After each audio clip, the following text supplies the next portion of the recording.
Tuldok. Title, Ang Mangkukulam ang nakakatakot kong karanasan sa isang mangkukulam.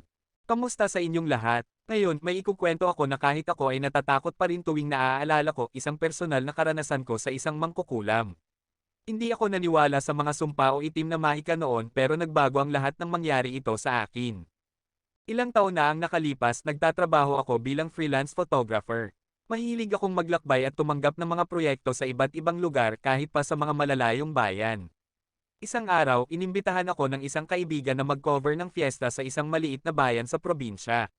Excited akong pumunta, hindi lang para sa photography, kundi para rin sa masasarap na pagkain, sa kasiyahan, at syempre, makasama ang mga kaibigan ko. Ang bayan na iyon ay napakaganda, tahimik at napapalibutan ng mga bundok at ilog, sariwa ang hangin at mababait ang mga tao. Pero kahit na nakakangganyo ang lugar, may nararamdaman akong kakaiba. Naririnig ko ang mga bulong-bulong tungkol sa isang mangkukulam na nakatira sa labas ng bayan. Ang sabi ng mga tao, siya raw ay may itim na kapangyarihan at kaya niyang sampain ang sinumang magkamali sa kanya. Siyempre, akala ko'y mga pamahiin lang ang mga iyon. Sa bawat bayan naman, may ganong kwento, di ba? Pero ang hindi ko alam, mismong ako pala ang magkakaroon ng masamang karanasan tungkol sa pamahiin na iyon. Pagdating ng fiesta, abala ako sa pagkuha ng litrato ng mga makukulay na float performers at mga tindahan.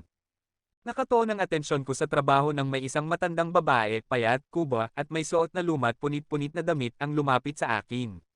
Ang mukha niya'y puno ng kulubot, matalim ang tingin at parang tumatagos sa akin ang mga mata niya. Niyaya niya akong kuhanan siya ng litrato. Sinabi niyang gusto niyang magkaroon ng alaala ng kanyang sarili, parang napakapoetiko ng pagkakasabi niya pero may halong lungkot. Hindi ko maipaliwanag pero nakakaramdam ako ng kaba sa presensya niya pero pumayag pa rin ako.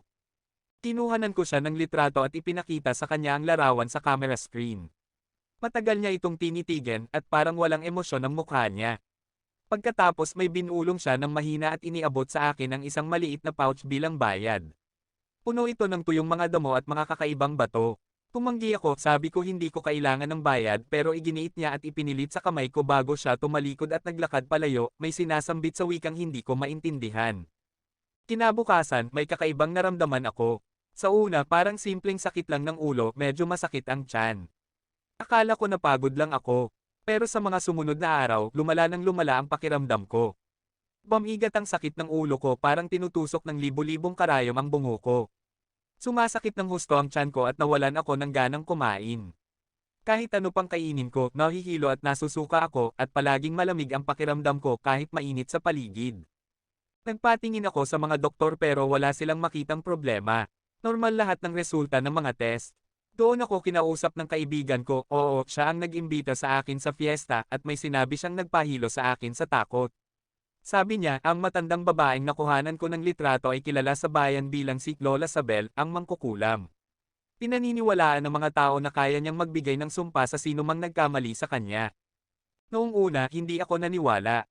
Pero desperado na ako. Lumalala na ang kalagayan ko, pumapayat ako, hindi ako makatulog, at parang nawawala na ang sigla ko. Gabi-gabi, nananaginip ako ng masama tungkol sa matanda. Parang nasa paanan siya ng kama ko, bulong ng mga salitang hindi ko maintindihan.